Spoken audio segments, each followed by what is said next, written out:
अस्सलाम वालेकुम। दुनिया की सबसे ताकतवर सल्तनत, सबसे स्ट्रॉन्ग मिलिट्री, सबसे बड़ी इकोनॉमी, सबसे पावरफुल करेंसी, और फिर भी हिस्ट्री के मुताबिक ऐसी हर एम्पायर का एक ही अंजाम हुआ है। स्पेन, ब्रिटेन, सोवियत यूनियन, सब ने सोचा था हम कभी नहीं गिरेंगे, लेकिन सब गिर गए। और अब अमेरिका भी उसी पैटर्न पर चल रहा है। एक ऐसा पैटर्न जो हर एम्पायर के कोलैप्स से पहले नजर आता है। इसे कहते हैं the seven stage of empire collapse. 1976 में एक British historian sir John Bagot Glubb ने 3000 साल की हिस्ट्री को स्टडी किया। उसमें आरियंस, रोमन्स, अरब, ओटमान, स्पेनिश और ब्रिटिश एम्पायर का एनालिसिस किया। उसका कंक्लूजन कुछ बहुत ज्यादा शॉकिंग था। ज्यादातर एम्पायर की एवरेज लाइफ 250 ईयर्स तक आई। हर एम्पायर 7 स्टेज से गुजरी है। फर्स्ट स्टेज है एज ऑफ पायनियर। ये एम्पायर की बर्थ स्टेज होती है। इस स्टेज में लोग हार्ड वर्किंग होते हैं, रिस्क लेते हैं, फ्रंटियर और मेंटली होती है, डिसिप्लिन और सेक्रीफाइस होते हैं। मिसाल early Roman, early Islamic empire, early America 1776 के बाद अमेरिका की foundation generation, farmers, soldier, revolutionaries, उनके लिए फ्रीडम, कंफर्ट, ये स्टेज यूजुअली नेशनल यूनिटी की होती है। सेकंड स्टेज है एज ऑफ कॉन्क्वेस्ट। अब एम्पायर स्ट्रांग हो जाती है। इसमें बहुत ज़्यादा फीचर्स आ जाते हैं। Military expensive, new territory, globally influence, national parade. मिसाल के तौर पर रोमन के पास यूरोप था, मिडल ईस्ट था और नॉर्थ अमेरिका था। ब्रिटेन वर्ल्ड का 25% एरिया कंट्रोल करते थे। अमेरिका ने वर्ल्ड वॉर 2 के बाद globally super power military base बनाने शुरू कर दिए थे। कुछ रिपोर्ट के मुताबिक यूएस के 100 से भी ज्यादा बेसेस हैं दुनिया भर में। ये स्टेज पावर की पीक होती है। हर स्टेज एज ऑफ कॉमर्स। अब मिलिट्री ज्यादा फोकस बिजनेस और ट्रेड पे कर रही है। इकोनॉमी बूम करे, ट्रेड इंक्रीज हो, कॉर्पोरेशन पावरफुल हो जाती है, मिडिल क्लास ग्रो करती है। एग्जाम्पल आप देख सकते हैं, ब्रिटेन एम्पायर ने इंडस्ट्रियल रिवॉल्यूशन लाया था। वर्ल्ड वॉर 2 के बाद अमेरिका का डॉलर दुनिया का रिजर्व करेंसी बना। इस स्टेज में एम्पायर दुनिया की फाइनेंस सेंटर बन जाती है। फोर्थ स्टेज होती है एज ऑफ इन्फ्लुएंस। ये स्टेज कंफर्ट और लग्जरी होती है। इसमें consumer culture, government expensive, citizen dependency. Sir John Glubb की रिसर्च के मुताबिक इस स्टेज में विक्चुअल की जगह अनटाइटलमेंट आ जाता है। मिसाल के तौर पर late Roman empire, America welfare system, government spending growth. ये स्टेज आउटवर्डली स्ट्रांग होती है, लेकिन अंदर से डिक्लाइन स्टार्ट हो जाती है। इसकी 5वीं स्टेज है एज ऑफ इंटेलेक्ट।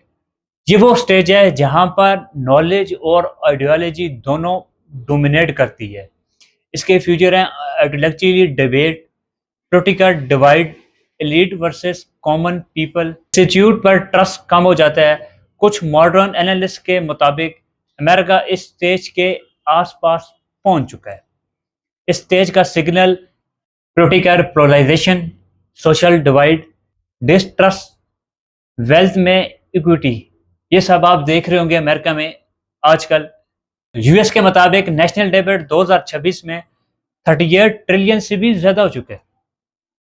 डेब्ट जीडीपी के अराउंड 120% के बराबर है। हिस्ट्री के मुताबिक स्पेन और ब्रिटेन भी डेब्ट क्राइसिस की वजह से गिर गए थे। यह स्टेज वार्निंग सिग्नल एक होती है हर एम्पायर के लिए। Six stage age of decadence होती है। इस स्टेज में एम्पायर मॉरली और सोशली बिल्कुल वीक हो जाती है। डिकेडेंस के कुछ साइंस हैं, जैसे materialist, selfishness, loss of duty, weakness, religions, entertainment, observation.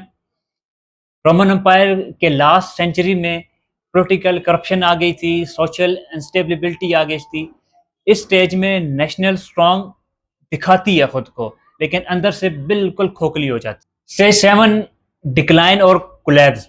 इसमें कुछ साइंस होते हैं जो दिख रहे होते हैं हर इंसान को, जैसे internal conflict, economy crisis, loss of global influence, currency collapse, ये सब आपको तभी नजर आ रहे होंगे अमेरिका में।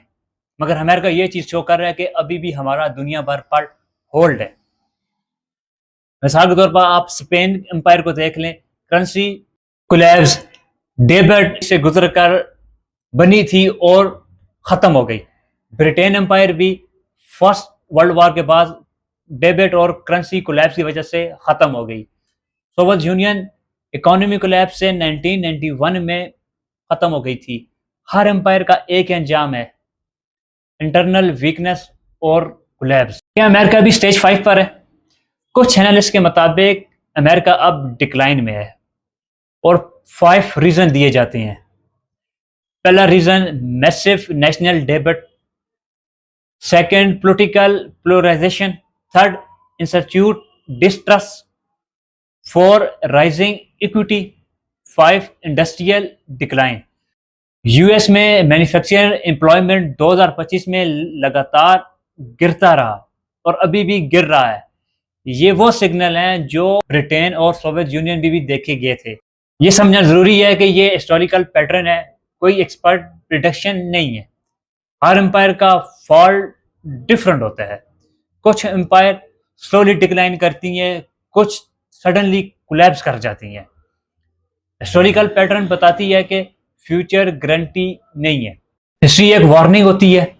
हर एम्पायर जब पीक पर होती है उससे लगता है कि हम अलग हैं, हम कभी भी नहीं गिरेंगे। हिस्ट्री का सिंपल रूल है, पावर टेम्पररी होती है और डेब्ट परमानेंट होता है और डिक्लाइन सबसे बड़ा दुश्मन है। सवाल ये नहीं अमेरिका गिरेगा या नहीं, सवाल ये है कब और कैसे।